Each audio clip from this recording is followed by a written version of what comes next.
बिस्मिल्लाहिर्रहमानिर्रहीम। अस्सलाम वालेकुम। आज 19 जून बरोज़ हम बात करेंगे दो अहम इशूज़ के हवाले से। मौलाना फजल रहमान ने जमीयत उलमा इस्लाम के सीनियर रहनुमा पे कातलाना हमला हुआ था और अब उनकी डेथ हो चुकी है। हालिया दिनों में उनकी डेथ हुई और उस पर अब मौलाना फजल रहमान ने हंगामी तौर पर शूरा का इजलास तलब कर लिया है और अब वो एक बड़ी मूवमेंट और अपोजिशन के साथ यानी पाकिस्तान तहरीक इंसाफ के साथ जो उनकी बातचीत जारी थी उसके हवाले से बड़ा फ़ैसला करने जा रहे हैं। उसकी तफसील मैं आपके साथ शेयर करूंगा और साथ में आपको बताऊंगा इस्लामाबाद हाई कोर्ट का एक बड़ा तगड़ा फ़ैसला सामने आया है। उसकी तफसील भी मैं आपके साथ शेयर करूंगा और मौजूदा हुकूमत के जो मामलात हैं उसके ऊपर पहले बात कर लेते हैं। पहले तो मैं आपको बता दूं कि फिच एक इदारा है। फिच की जानिब से एक जो बजट पाकिस्तान में पेश किया गया उसके बाद फिच कह रहा है कि बजट के बाद पाकिस्तान में महंगाई 12% बढ़ेगी। कोई 1 पॉइंट नहीं, 2 पॉइंट नहीं, 3 पॉइंट नहीं, 12% बढ़ेगी।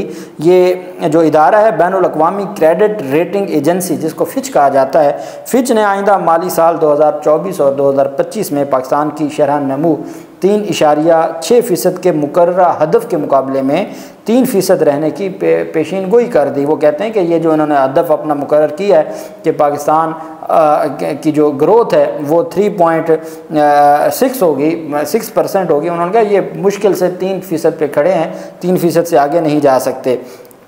बैनुल अक़वामी क्रेडिट रेटिंग एजेंसी फिच की जानिब से पाकिस्तान के आइंदा माली साल 2024-25 के मुजवज़ा बजट बारे में जारी करदा रिपोर्ट के मुताबिक पाकिस्तान में आइंदा माली साल में महंगाई बढ़ने की शरह 12% और शरह सूद 16% तक आने की तवक्को है। फिच के मुताबिक फरवरी में इंतखाबात के बाद से पाकिस्तान की अदायगियों की सूरत हाल मुसलसल बेहतर हो रही है। इदारे के मुताबिक बरामदात और दरामदात में फ़र्क GDP के 0.3% तक आने की उम्मीद है और बेहतर ज़री पैदावार भी इसमें मदद कर सकती है।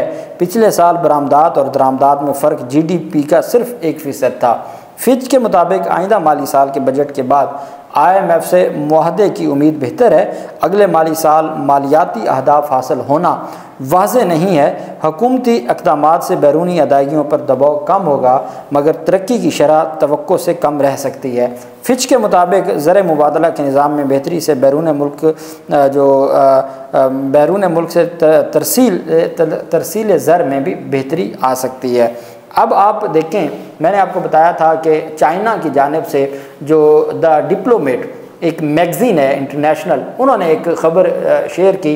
उनकी जानिब से कहा गया जी कि पाकिस्तान को उन्होंने जो पहले हाईएस्ट प्रायोरिटी थी अब उनको सिंपल प्रायोरिटी में जो फॉरेन पॉलिसी है उनकी चाइना की उसमें पाकिस्तान का शुमार किया है।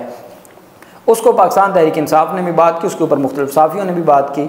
अब एहसन इकबाल ने 20-25 मिनट की प्रेस कॉन्फ्रेंस कर दी है ये कहते हुए कि जनाबे वाला पाकिस्तान तहरीक इंसाफ चाइना के साथ ताल्लुकात ख़राब करके पाकिस्तान की कौमी सलामती को नुकसान पहुंचाना चाहती है। अब पाकिस्तान तहरीक इंसाफ ने नहीं ये बात की कि जी चाइना ने जो हाईएस्ट प्रायोरिटी से सिंपल प्रायोरिटी में पाकिस्तान के साथ जो ताल्लुकात हैं जो दी डिप्लोमेट की जानिब से बात की गई है, तो भाई वो तो एक इंटरनेशनल अखबार है ना, आप उसको जवाब दें। इंटरनेशनल अखबार के ख़िलाफ़ को हत्या का दावा दायर करें, उन्होंने झूठ बोला है या आप उसकी तरदीद में कोई बात करें। फिर जब भी कोई मौका आता है तो आप इधर उधर से पकड़ के मलबा पाकिस्तान तहरीक इंसाफ पे, आज तक आप कहते हैं कि पाकिस्तान तहरीक इंसाफ ने माजी में आपके चाइना के साथ ताल्लुकात ख़राब किए। अब पाकिस्तान तहरीक इंसाफ को आपने अपने तय क्रैश कर दिया।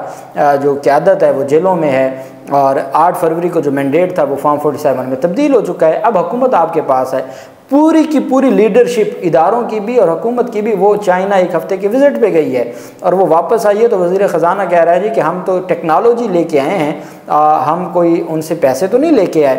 अब वो टेक्नोलॉजी पता नहीं वो फाइबर वॉल की बात कर रहे हैं या जो भी है फायर वॉल की। अच्छा, अब एहसन इकबाल की जानिब से ये कहना और सारा मलबा पाकिस्तान तहरीक इंसाफ पे डालना, हालांकि पाकिस्तान तहरीक इंसाफ ने ये बात नहीं की। पाकिस्तान तहरीक इंसाफ ने कोड किया है दी डिप्लोमेट की स्टोरी को, जिसके ऊपर सलमान अकरम राजा साहब का मैंने आपको बताया कि वो किस तरीके से, उनको मैंने कभी नहीं देखा इस तरह का जो स्टेटमेंट देना, लेकिन वो उनका पारा भी हाई हो गया कि आप किस तरीके से पूरे निज़ाम को लपेटना चाहते हैं।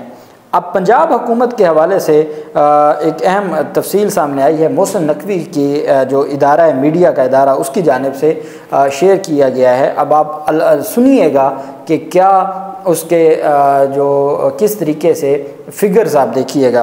पंजाब हुकूमत के गवर्नेंस के अखराजात जो आपके जो ब्यूरोक्रेसी के और जो गवर्नमेंट को चलाने के लिए जो जितने भी मुख्तलिफ शोबे हैं उनके अखराजात में इजाफे का इंकशाफ हुआ है। मोहसिन नकवी का मीडिया हाउस कह रहा है पंजाब हुकूमत के अखराजात में कुछ 2 अरब 4 अरब 6 अरब नहीं है, सिर्फ अखराजात में इजाफ़ा। ये वो गरीब कौम है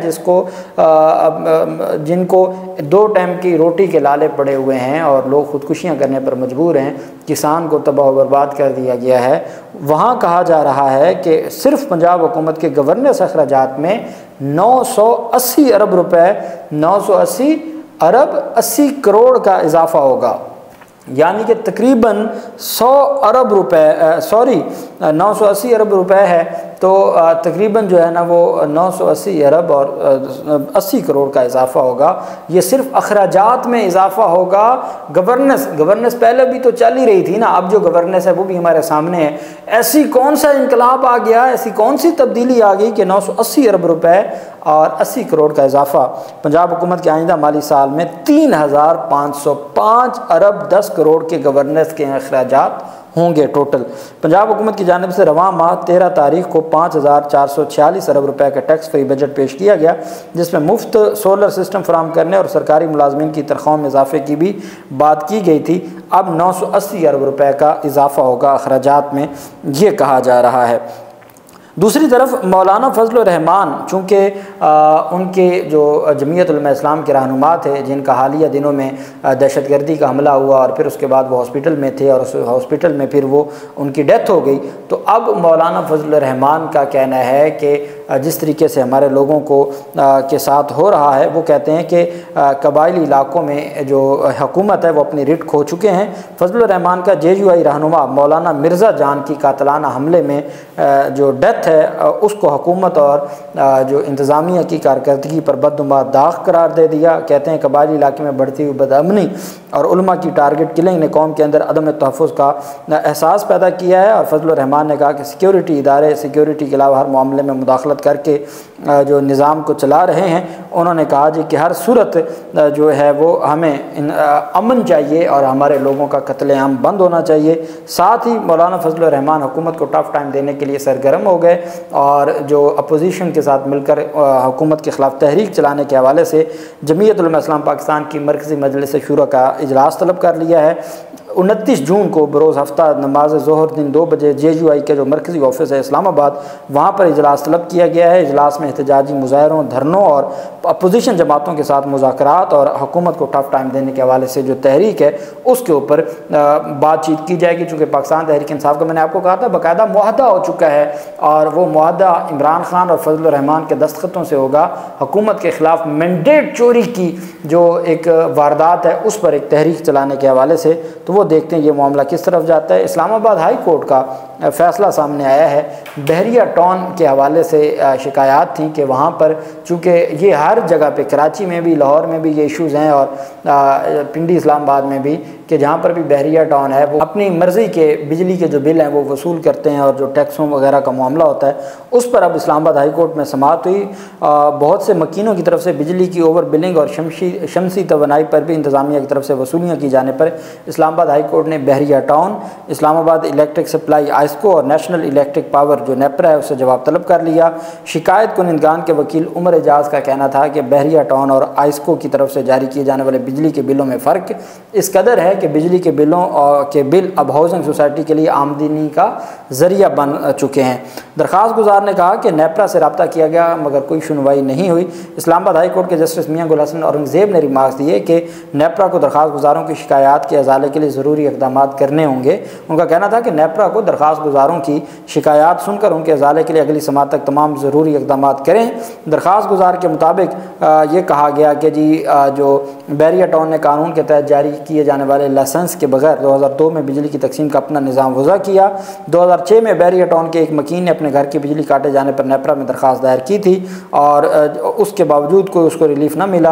बहरिया टाउन ने 2007 में बिजली की तकसीम के लाइसेंस के लिए दरख्वास्त दी। आइस को इब्तदा में तो उस पर रजामंद हो गया और अपना कुछ इलाका उसे देने की तैयारी की, ताहम बाद में ये मामला लटक गया और अब ये तफसील सामने आई है कि 18 अप्रैल 2023 को बहरिया टाउन ने अपनी हदूद में बिजली की बिलिंग आइस्को के हवाले करने का ऐलान किया। दरख्वास्त में दावा किया गया है कि इससे कबल बहरिया टाउन की इंतज़ामिया सार्फिन से बिजली की मद में गैर कानूनी तौर पर ज़ायद चार्जेस वसूल करती रही है। दरख्वास्त गुजारों का कहना था कि इसके बावजूद नेपरा अपना किरदार अदा करने से कासिर है और बहरिया टाउन अब तक मकीनों से वसूलियाँ कर रहा है और जुल्म ढाया जा रहा है।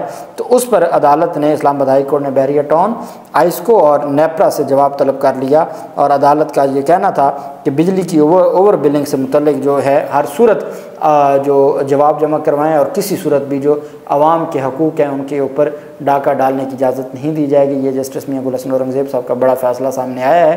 अल्लाह पाक पाकिस्तान का हामी नासिर हो। बहुत शुक्रिया। अल्लाह हाफिज़। पाकिस्तान जिंदाबाद।